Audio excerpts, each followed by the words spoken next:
Hey guys, how you doing? And welcome back to another video. So today we have a bit of a special video. We have a special guest in Phyllis, and I've known Phyllis for what, 3-4 years now? 4 years. 4 years, and you probably know this. I've mentioned Divine Truth Center quite a few times in some of my videos. Well, Phyllis is in full-time ministry here at Divine Truth Center. She's in the music ministry, and so today we thought we would sort of share Phyllis's experience with you guys, and just so that you guys can get insight on what full-time ministry is like. And so, Phyllis, do you want to introduce yourself? Yes. So, hello guys. My name is Phyllis Ruzhitsa, and I'm a full-timer here at Divine. And welcome to my life. Wow. So, Phyllis, so we've had conversations before about this, and you're pretty much, born into ministry. And so, would you like to perhaps tell them, how you got into ministry in the first place? Well, it wasn't by choice. That's for sure. I'll tell you. So, what happened was I lost my dad when I was 3, and then I lost my mother when I was 5. So I had to move in with my grandparents, and my grandparents used to work with our great uncle, my granddad's cousin brother, which he was the Bishop of Zimbabwe, Archbishop of Zimbabwe. So what they were doing was they were going like in rural areas and villages and starting like Catholic church and build a mission center and the church. Then the churches in different places, then they move to the next place, and they've done that for years until they settle down when they retire. I don't know, you can't call it retirement because they never stopped serving anyway. Exactly. But yeah, so they used to do that, and then after I lost my mother, so since I was 5-6, I started living with them. So life wasn't a choice. Ministry wasn't a choice. I started teaching catechism when I was literally about 6-7. Before I even had my first communion, I was like teaching already. Wow. And I used to do music. When we go different places, like when we're starting a new center for masses and everything, we used to set up everything. So I've done a little bit of everything growing up. So I don't know what I actually been doing in my life, but a little bit of everything. There you go. So I guess I'll get into my next question. Well, so the thing is, like you know this very well, that I have this vocation, the priesthood, and a common question that I'm asked is, why are you doing this? Why are you, you've got education and things like that. So why don't you pursue something related to your education? Why are you making such a big sacrifice and putting your education to aside to do this full-time ministry? And so have you received questions like that, and how would you respond to those kind of people? I get that all the time, from friends, from family, from myself. Like that is something that I struggled with in the past, because obviously, like, I'm a registered nurse by profession, and also I've got my master's in public health, which I'm just finishing off now. And a lot of people, they don't find meaning of me even trying to expand my education, like studying again and keep on getting piling all these degrees, and then don't do anything about it. And my own family has questioned me on, why are you doing this? You can do so much better. You have opportunities to grow, in terms of capital, to grow in terms of career, to actually expand and become something. But I never find meaning in that, even though, like I said in the beginning, ministry is something that I started by default. But at the same time, it became part of me. Like after so many years, I couldn't find meaning in anything else. So that became my life. So in the beginning, I used to be so upset. Like I stopped talking to people because I didn't know how to respond. Before I used to cry. But I got to a point where when they say that, I joke with them and laugh about it, because at the end of the day, everybody makes their decisions. Exactly. I'm not going to laugh about someone who's doing whatever the job they're doing you don't agree with, and then you laugh at them. Like, that's not me. So I stopped being judgmental towards what I say to myself, and the attitude. It all comes with an attitude, because I told myself who I am, and I've told myself what I'm called for, and I know my calling. So I don't need anyone to define what I am supposed to be. And if I am assured of what I am, then I know why I'm doing this. I don't need to explain myself. So I hear it every single day. My cousins, they make sure they remind me every single day of my weak life choices. Oh, no. But they all say it out of love. One thing I love about when they say that, I know they're doing it from a place of love. They love me and they want what's best for me. And they can see that I'm also struggling to just make it financially. But because this is a life I chose for myself, I am happy with my decisions. So I don't want them to feel bad also for saying that to me, for being concerned for me. So we just laugh and joke about it and move on.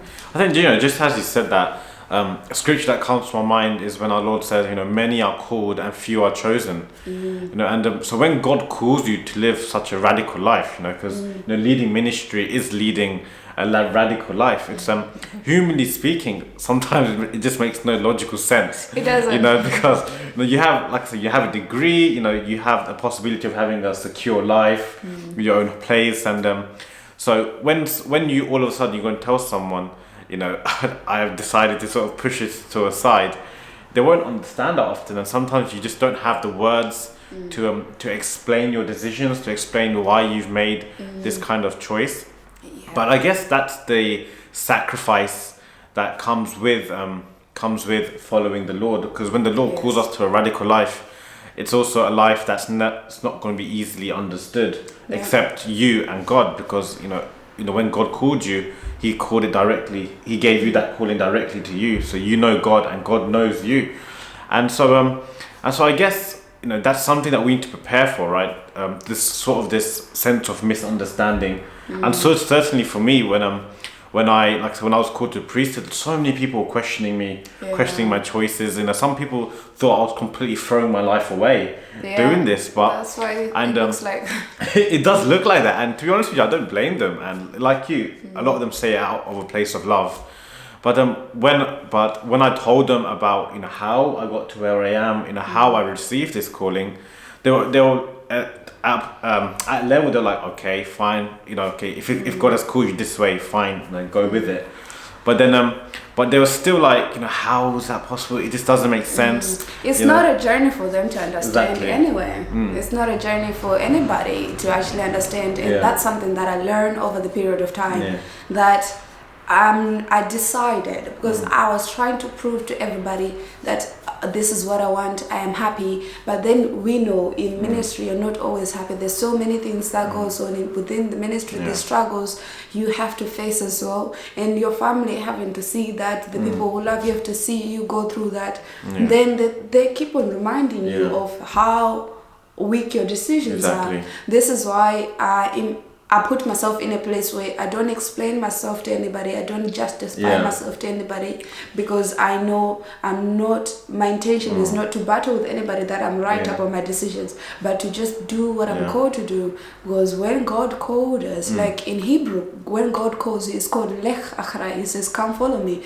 Basically, it's just a way where God is saying, I chose you, and what are you going to do about it? And you just have to accept that. And once you do accept that, then it's up to you to have. Jesus never justified himself to the world, did he? Even though he was condemned, even though he was accepted and rejected many times for all of his radical decisions, in which they never made sense to anybody. So I don't feel like it is my place to try to make anybody understand me. I don't even understand myself. Like, I don't get myself either. Like, literally, when I'm very radical in my thinking as well. Like, I do things. If God says move right now, literally, I just do it. And that is something that even my family, they're so scared of. Like, they're so supportive of everything that I do. But it's that unpredictability. I'm so unpredictable. Like, I just do things. Sometimes it scares me, but every time when I'm scared, it's already too late. I've already done it. So I've learned to accept those minor things in my life. Like, and I realize I can see the hand of God. Like, when I sit down and chain all those things together, it gives you a clear picture of what God did. This is why I'm okay with not knowing the process. Like, I completely give it all back to him and say, whatever it is, I'll just open my eyes when I get there. Yeah, I think that's when people question you about your choices and your decision to, for example, enter into a full-time ministry, it's so easy for us to also then think to ourselves, oh wow, they're saying that, that's a really good point. Maybe I should actually listen to what they're saying and stop this. And then sometimes you find yourself in this danger of moving away from what God's will is in your life and start to follow what other people say and what they think is best for you. And so to avoid such a situation, it's so fundamentally important that we are rooted in prayer and constantly in tune to God's voice. So Phyllis, how would you explain how important prayer has been in your ministry? Prayer has been the foundation of everything. Prayer is the root of everything, because only prayer gives you the sustenance of what you're doing. It sustains you to keep on going. It gives you the meaning. It gives you a purpose. Yeah. And it is that back support you need to actually keep on going, because like I said already, ministry is not an easy thing. I know a lot of people, when people listen to our lives now or come in for retreats and everything, they come and say, I want to be doing what you're doing. It's so beautiful what you're doing. I want this. But then if you actually walk through the day we walk in, there's so much going on behind the scenes that there is a lot of behind the scenes. Like today I went to bed at 6 a.m. There was so much going on throughout the night, but people see those 3 hours on the live and say, this is so beautiful, can I have this? Then they forget that there is 21 hours as well in the day, and so in those 21 hours you have your own personal life, your own personal struggles, your prayer life, how you're maintaining that, how to keep it going. So this is why it's so important to remain in prayer, to know the word, because the word is God himself, and he is alive and he's living and active in that Bible. So when you have a relationship with the Lord, when you're rooted in prayer, everything around you makes sense. Why, even those little questions like, why are you doing what you're doing? It seems so stupid to you when you think to yourself, why am I doing what I'm doing? I'm like, really? It doesn't make sense anymore to be asking myself that. I get you. I don't know what I'm doing, so I'm not even going to ask myself that, but I'm going to do it anyway, because this is the purpose of my life. I found purpose of my life in just being with the Lord, just spending time with the Lord in prayer. This is why I like the foundation my grandparents put for us. They put prayer as the altar of everything. That's where the source of everything comes from, prayer. And like every single person in my life, in my family, whether you are in ministry or you're not in ministry, there are two things every single person in my family do. And there's two Bible, Psalm 23 and Ephesians 6:10-20. When we wake up, the first thing when we wake up, we fully clothe ourselves with the armor of God. The last thing before we sleep, we fully clothe ourselves with the armor of God. And that's just solely to protect ourselves, to keep us grounded, to keep us going. Because especially in ministry, you're fighting a lot of things that is beyond your control. And this is a world of uncertainty, the world of unknown. You don't know the outcomes of it. So if you are protected with that, you know that this is, and also with Psalm 23, my all-time favorite Bible verse, only because when you know that the Lord is my shepherd, I shall not want, then you realize that no matter what is good or bad in your ministry, no matter what is good or bad in your personal life, all you want is the Lord. Everything else, it doesn't matter. So I think that's the beauty part of prayer. Prayer and also sacrifice of fasting. There is so much importance and strengthening that comes from fasting. So you need to remember, when you pray, don't just pray alone, also pray with fasting together. There is so much power. You find so much meaning, and a lot of things are opened actually from that. You start seeing everything in how God is putting everything slowly together. And just to sort of pick up on what you said about people saying, what you're doing is amazing and the live stream is amazing, because right now everything's been live streamed, right? Because of COVID. what it really does show is, the sacrifice that you make in your ministry and the prayer that goes behind it really does bear fruit. Because a lot of them, they really see God working powerfully through this retreat center and through the people that do the evangelizing here. And if they didn't have their own prayer first, if they never had if they weren't rooted in sacrifice, fasting and prayer, then God won't be able to work as powerfully as He is right now. You won't even have strength to actually do it, because there is so much, like you've seen how before the life, even the setting up itself, getting everything working, that is a process itself, and it looks so smooth on the other side, but there is so much pressure within of, when the live streaming is stopping, when that is stopping, the pressure that goes on within, and just having to learn all of this. This is another pressure. I was talking about the things that you don't know about what you're gonna face. So are you fully protected? Are you fully equipped in prayer to be able to face that challenge of that day? Because you don't know what you're gonna face today. And we knew nothing about IT. Like, I had a laptop, I knew how to use Word and how to operate YouTube, but the rest of the stuff I just didn't know. But now it's like 2 minutes you can get all that done in place.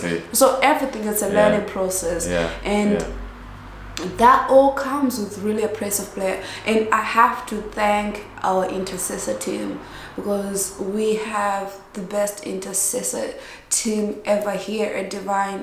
George, Rima, Augustine, they are the backbone. You can feel everything. This is why this journey of ministry, it's not a journey you walk alone. You need prayers. You need that bag of prayers when you're in struggle.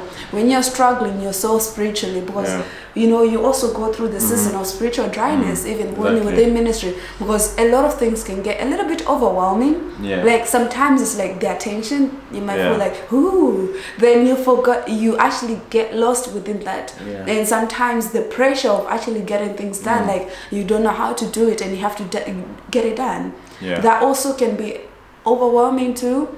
So having prayers backing you up, that is the best thing you would ever have. And I feel that from our intercessor team, just their prayer, they really do pierce through. And I think that's where the battle really is, more than the people you see in our ministry, really.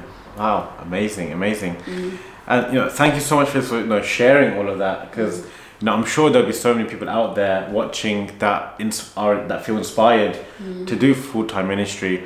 So I guess perhaps as we come to an end, to a close, what 3 quick tips would you give to those people who are perhaps discerning to live this kind of life of full-time ministry? First, take a long period of time to be by yourself in prayer.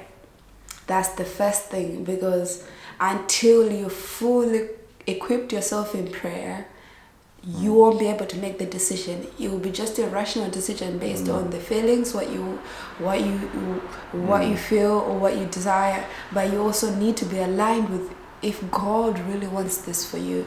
So you need to pray for it, and you really need to be desperate for God, because more than you need to do something to have a role or whatever, ministry is always about serving God. Are you serving the people of God? Are you serving God? So have a relationship with God, build a relationship, because when you are in ministry, that relationship is the only thing that's going to sustain you. Not the people, not anybody who will sustain you, but God will sustain you. So you need that relationship. Secondly, you need to be willing to let go of all the things you're attached to. It's not a bad thing to be attached to your family, to anything, but it's a decision you have to make, because they also influence your decision. So for me, that detachment process it took a long time, even though I was within ministry since I was young. Like my family, they just allowed me to keep on going even when I was in university, because they thought later on I'll grow out of it and become a normal person. But then it never changed. It actually got worse. So it took ages for me to just detach myself to that and say, you know what, whatever decision I make, let it be what the Lord wants for me. Yeah. Not what I want, not what my family wants, what my friends, my surrounding wants, but what God wants, what God truly wants. So learn to trust on the Lord. Let Him be the one who guides your decision. Discern the will of God. It's so important. Right, Discernment is so important, to allow God to lead you to that decision. And thirdly, I think it's so important of just mentally prepare yourself of whatever is to come.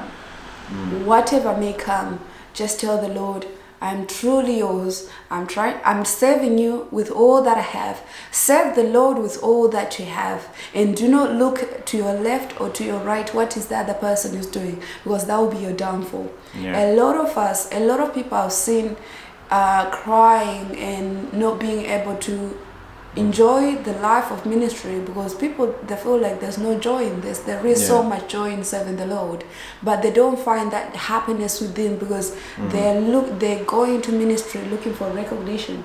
I want everybody to see me. I want to display my talents. If it is not your time, if God has not positioned you, this is why if you look at the battle of Gideon with the Midianites, they were not equipped for that war, because they've lost it. If you look in the Bible of Judges, they lost that war 7 years in a row. But because they positioned themselves in a place where the Lord put them, they conquered the Midianites only because they put themselves. So sometimes you might find yourself, why? I thought, personally, I had time like that where I thought like that since I was young. I trained myself in music. I was trained how to do music. When I was in Jesus Youth, we had really professional musicians, training us how to sing, how to lead, how to do this. So this is a life I've been trained since I was young. Then you find yourself, why am I not doing what I was called to do? Why do I have to do this? Why do I have to go on a lower position to what I feel like I should be doing? What I'm capable of. It's not about your capability, because God always chooses the lowly. He always chooses the wrong people. God chooses the if it's your strongest suit, probably that's not gonna be where you're gonna be. That's when it's gonna. But at the same time, God uses what you have in your hands. He gives the talent for you to use. Sometimes it just takes you back so that you can build a relationship with Him, then be positioned in the right place for you. So a lot of people get lost trying to become someone else in the ministry. Serving is not about becoming big, it's about becoming low. You are serving the people of God, so you need to belittle yourself, you need to humble yourself. This is why humility is so important throughout ministry. Thank you, Phyllis, and I hope you guys enjoyed that, and I hope you all have greater insight on what life is like in full-time ministry. And so Phyllis also does have a YouTube channel. Yes. So I wasn't going to do this video without shouting out her YouTube channel. So, thank you guys. So she does have a YouTube channel with great music, great talks, and just sort of it's a great channel to have an insight on what it really is to be in full-time ministry. And so I hope you guys do like and subscribe to that channel. I will put the link down below. And until next time, have a great weekend. God bless. Same.